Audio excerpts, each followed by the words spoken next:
Selamat datang semuanya. Ini dia ya, teman-teman yang perlu diperhatikan, ada 5 kesalahan yang dilakukan oleh para pelaku pinjol yang selama ini emang tidak terlalu dipelajari atau justru diabaikan. Nah, yang pertama yaitu ini ya, 1, asal memilih lembaga pinjaman online.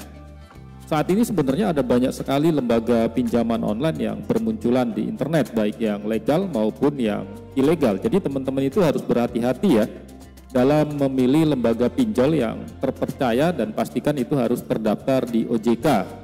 Dan pastikan jangan tergiur dengan pinjol yang menawarkan proses cepat, syarat mudah, dan bunga rendah dibandingkan pada harga wajarnya ya, atau bunga sewajarnya gitu, tetapi tidak memiliki izin resmi dari OJK ya. Jadi teman-teman bisa melakukan pengecekan dulu di OJK, situs resminya, dengan memilih lembaga pinjaman online yang legal tentunya, supaya apa? Supaya bisa terhindar dari penipuan, penyalahgunaan data pribadi, dan penagihan yang barbar ya, atau tidak etis ya. Oke, bahkan bisa menimbulkan korban ya, karena tertekan gitu ya oleh cara mereka melakukan penagihan yang terlalu ekstrim. Oke, itu yang pertama ya. Jadi kita akan lanjut yang kedua. Yang kedua yaitu teman-teman tidak memperhatikan syarat dan ketentuan pinjaman online ya. Jadi banyak orang yang mengabaikan syarat dan ketentuan pinjaman online yang mereka ajukan karena terburu-buru ya, atau malas membaca, padahal syarat dan ketentuan pinjaman online adalah hal yang sangat penting untuk dipahami dan dipatuhi. Syarat dan ketentuan pinjaman online berisi informasi tentang jumlah pinjaman, tenor, bunga, denda, biaya administrasi, dan hak dan kewajiban pihak peminjam ya. Jadi pastikan teman-teman itu harus memperhatikan dan dibaca satu persatu ya.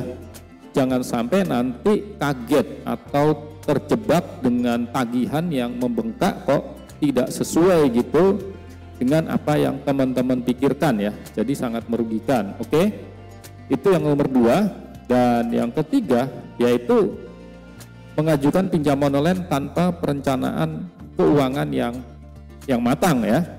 Banyak orang yang mengajukan pinjaman online tanpa mempertimbangkan kemampuan finansial mereka ya. Seperti saat mau mengembalikan pinjaman tersebut, mereka hanya berpikir tentang kebutuhan saat ini tapi tidak memikirkan dampaknya di kemudian hari. Akibatnya mereka bisa mengalami kesulitan ya dalam membayar cicilan pinjaman online atau bahkan gagal bayar ya. Hal ini bisa berdampak buruk pada skor kredit saudara atau teman-teman dan membuat sulit mendapat pinjaman lagi di kemudian hari ya. Oleh karena itu harus membuat perencanaan keuangan yang matang sebelum mengajukan pinjaman online. Pastikan teman-teman itu emang benar-benar butuh dan realistis ya, sesuai kemampuan gitu.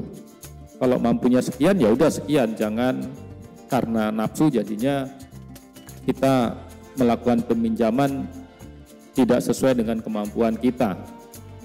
Oke, itu yang ketiga ya. Dan kita masuk ke yang 4, yaitu menggunakan pinjaman online untuk kebutuhan konsumtif. Nah, ini dia.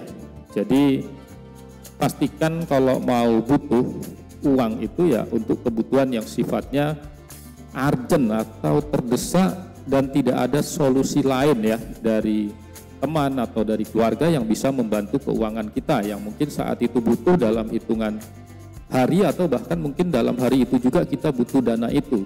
Jadi ya kalau untuk yang konsumtif hanya untuk sekedar flexing atau hanya untuk traveling, liburan, atau belanja online ya jangan sampai gitu loh ya. Jadi jangan sampai, ini terlalu ini ya, buat saya terlalu bodoh lah kalau sampai melakukan pinjol hanya untuk hal-hal konsumtif ya. Nah, satu lagi buat yang pelaku slot ya. Nah, itu juga ya, jangan sampai lah ya pakai dana pinjol itu untuk hal-hal yang seperti itu gitu ya.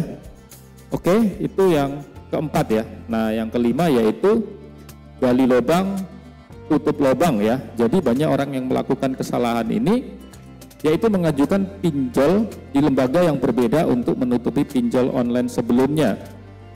Jadi mereka mikirnya Dengan cara ini bisa mengatasi masalah keuangan mereka, padahal ini justru akan memperparah masalah keuangan ya, karena akan terlilit hutang yang semakin banyak dan semakin besar. Mereka juga akan terus membayar bunga dan denda yang tinggi yang bisa menggerogoti penghasilan mereka. Jadi kalau teman-teman udah terlanjur pinjam di satu platform, ya udah satu platform itu aja, fokus buat melunasinya ya, jangan dengan cara ini, gali lubang tutup lubang. Karena ya kalau nanti teman-teman di banyak titik, artinya nanti akan banyak teror kalau emang tidak bisa melunasinya atau tidak bisa membayar per bulan secara tepat waktu ya. Jadi pastikan teman-teman harus mengetahui ya sebelum melakukan pinjaman online ya, karena pinjol ini emang sangat membantu kalau emang kita manfaatkan sesuai dengan kebutuhan yang mendesak ya, yang urgent, bukan untuk hal-hal yang sifatnya no urgent ya, seperti konsumtif atau mungkin untuk judi online atau mungkin untuk ya yang sifatnya foya-foya lah ya. Oke, jadi teman-teman harus pelajari itu ya. Semoga bermanfaat. Terima kasih.